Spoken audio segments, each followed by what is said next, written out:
Puducherry union பிரதேச மாணவர்கள் கூட்டமைப்பு நிறுவனர் சுவாமிநாதன் கவர்னர், முதல்வர், மாவட்ட ஆட்சியர் ஆகியோருக்கு அளித்துள்ள மனுவில், புதுச்சேரி மாநிலத்தில் நீண்ட நாட்களாக நிரப்பப்படாமல் இருந்த தங்களின் துறை சார்ந்த பணி நியமனங்களை நிரப்புவதற்கான அறிவிப்பினை கண்டு மகிழ்ச்சி அடைகின்றோம்.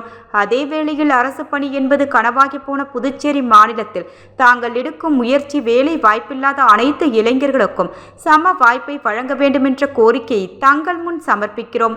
தாங்கள் அறிவித்துள்ள கிராம நிர்வாக அலுவலர் மற்றும் கிராம உதவியாளர் மற்றும் அறிவிக்க உள்ள துணை தாசில்தார் உள்ளிட்ட பணி நியமங்கள் தொடர்பான பணியிடங்களுக்கான நியமன விதிகளில் மாற்றங்கள் செய்து கடந்த 13/12/2024 தங்களது துறையால் வரைவு பணி நியமன விதிகள் வரைவு வெளியிடப்பட்ட 30 நாட்களுக்குள் ஆட்சேபனைகள் கருத்துக்கள் கோரப்பட்டிருந்தது. அரசு பணியை இலக்காக கொண்ட இளைஞர்கள் வெளியிடப்பட்ட வரைவு நியமன விதிகளில் குறிப்பிடப்பட்ட தகுதிகளுக்கு ஏற்ப தங்களை தயார் செய்து வந்தனர்.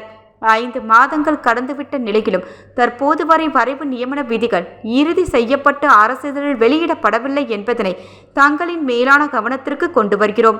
இந்நிலையில் கிராம நிர்வாக அலுவலர் மற்றும் கிராம உதவியாளர் பணியிடங்களுக்கான ஆட்சேர்ப்பு அறிவிக்கை வெளியிடப்பட்டுள்ளது. தங்களின் துறையின் மூலமாக வெளியிடப்பட்ட வரைவு நியமன விதிகளில் கிராம நிர்வாக அதிகார கிராம உதவியாளர் பணியிடங்களுக்கான கல்வி தகுதியில் கணினி சான்றிதழ் பட்டப்படிப்பு கட்டாயம் என கூறப்படவில்லை. ஆனால் துறையின் மூலமாக வெளியிடப்பட்ட ஆட்சேர்ப்பு அறிக்கையில் 3 மற்றும் 6 மாத கணினி படிப்பு சான்றிதழ் அவசியமென உள்ளது. தற்போதைய ஆட்சேர்ப்பு அறிவிப்பினை 2015 படி நியமன விதிகளின்படி வெளியிடப்பட்டதாக துறை அதிகாரிகள் கூறுகின்றனர். கடந்த 2024 டிசம்பர் மாதம் வரைவு நியமன விதிகளை வெளியிட்டு தங்களது தலைமையிலான வருவாய்த்துறை அதனை மாண்புமிகு துணைநிலை ஆளுநரின் ஒப்புதலோடு அரசிதழில் வெளியிடாமல் 2015 நியமன விதிகளை பின்பற்றி ஆட்சேர்ப்பு அறிக்கை வெளியிடப்பட்டது ஏன் என்ற கேள்வியை எமது அமைப்பு முன்வைக்கிறது. அவ்வாறு நியமன விதிகளை இறுதி செய்யும் பணியை தொடர முடியவில்லை என்றால் எதற்காக ஆட்சேர்ப்பு அறிக்கையை வெளியிட்டீர்கள் என்ற கேள்வியையும் முன்வைக்கிறோம். இம்மாநிலத்தில் நிரப்பப்படும் இதர அரசு பதவிகளுக்கான அசிஸ்டன்ட், எஸ்ஐ, துணை தாசில்தார் மற்றும் யூடிசி, எல்டிசி உள்ளிட்ட எந்த பணி நியமனங்களிலும் கட்டாய கணினி சான்றிதழ் கேட்காத சூழ்நிலையில் இப்பதவிகளுக்கு கட்டாயம் என கூறியிருப்பது எவ்விதத்தில் நியாயம் என்ற கேள்வியையும் முன்வைக்கிறோம். தேர்வு நடைமுறைகளில் காலத்திற்கேற்ப பல மாற்றங்களை கொண்டு வரும் அரசு புதிய விதிக்கு ஆட்சேபனைகள் கோரப்பட்டு அதன் காலக்கெடு முடிந்தும் பழைய நியமன விதியை கடைபிடிப்பது ஒருவித அலட்சிய செயலாகாதா? அதுவும் 5 மாதங்கள் ஆகிவிட்ட நிலையிலும் புதிய நியமன விதியை அரசிதழில் வெளியிடாமல் காலம் தாழ்த்தி இச்செயலை செய்வது அதிர்ச்சி அளிக்கிறது. அப்படியெனில் புதிய நியமன விதிகள் யாருக்கானது? அடுத்த பணி நியமனம் இன்னும் எத்தனை ஆண்டுகள் கழித்து வரும்? இந்த பணி நியமனங்களை பழைய விதிப்படி முடித்துவிட்டு புதிய விதியை வெளியிடுவது கோழிக்குரியது ஆகிவிடதா? கணினி அறிவை சோதிக்க வினாக்களும் தகுதி தேர்வும் இருக்கும் போது சான்றிதழ் எதற்கு? ஆட்சேபனை கோரப்பட்ட வரைவு நியமன அறிக்கையின் போது இத்தகவலை தங்கள் தலைமையிலான துறை வேண்டியிருந்தால் கணினி சான்றிதழ் இல்லாத பட்டதாரிகள் இப்பணிக்காக பயிற்சி எடுத்திருப்பார்களா? ஆனால் அரசின் ஆட்சேபனை கோரிய அறிக்கையில் கணினி சான்றிதழ் குறித்த குறிப்பிடாமல் இருந்தது. புதுச்சேரி மாநிலத்தில் நீண்ட நாட்களாக வேலைவாய்ப்பை இழந்துள்ள இளைஞர்கள் கடந்த 5 மாதங்களாக பல்வேறு பயிற்சி மையங்களில் போட்டித் தேர்வு பயிற்சி மட்டும் எடுத்து வருகின்றனர். இவர்கள் அனைவரும் தற்போது ஏமாற்றத்திற்கு உள்ளாகி உள்ளனர் என்ற அவல நிலையை தங்கள் கவனத்திற்கு கொண்டு வருகிறோம். மேலும் கணவனை இழந்த பெண்கள், விவாகரத்து பெற்ற பெண்கள், நீதிமன்றத்தின் மூலம் கணவரை பிரிந்து வாழும் பெண்கள் உள்ளிட்டவர்களுக்கு, ஆதி திராவிட வகுப்பை சார்ந்த நபர்களுக்கு 5 ஆண்டுகள் வயது தளர்வு வழங்கப்பட்டுள்ளதை வரவேற்கிறோம்.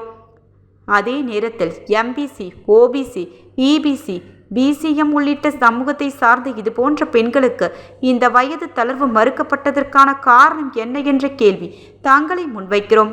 சுகாதாரத்துறையின் மூலமாக கடந்த 2022 நிரப்பப்பட்ட பணி நியமனங்களில் இச்சமூகங்களுக்கான இடஒதுக்கீடு வழங்கப்பட்டுள்ளது.